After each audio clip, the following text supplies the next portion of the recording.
Naaman était un commandant de l'armée du roi de Syrie, ou d'Aram selon le très respecté, puissant et valeureux. On le découvre dans 2 Rois 5. Son problème, la lèpre. Malgré son prestige et sa bravoure, Naaman souffrait d'une maladie grave pour l'époque, la lèpre.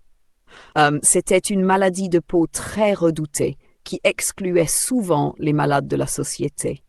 Son statut ne l'empêchait pas de vivre dans l'angoisse à cause de ce mal incurable à l'époque.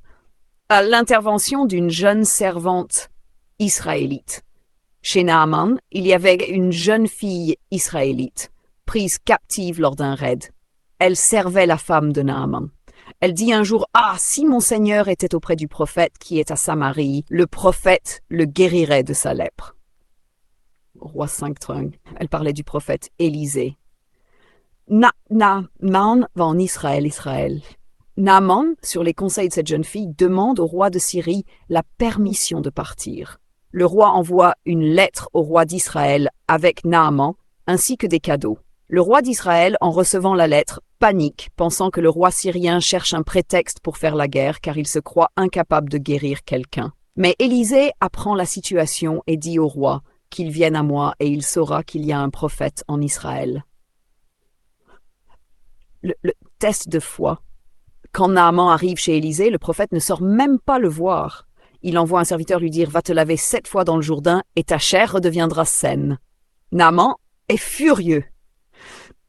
Il s'attendait à une cérémonie spectaculaire. Il dit « Les fleuves de Damas ne valent-ils pas mieux que toutes les eaux d'Israël ?» Il part en colère, mais ses serviteurs le calment. « Si le prophète t'avait demandé quelque chose de difficile, ne l'aurais-tu pas fait ?» Alors Naaman se rend au Jourdain, s'y plonge 7 fois, et il est guéri. Une transformation spirituelle. Au-delà de la guérison physique, Naaman reconnaît la puissance du Dieu d'Israël. Il retourne chez Élisée et dit « Voici, je reconnais qu'il n'y a point de Dieu sur toute la terre si ce n'est en Israël. » Il veut offrir des cadeaux, mais Élisée refuse. Naaman repart alors, transformé, déterminé à n'adorer que l'Éternel. Leçon spirituelle.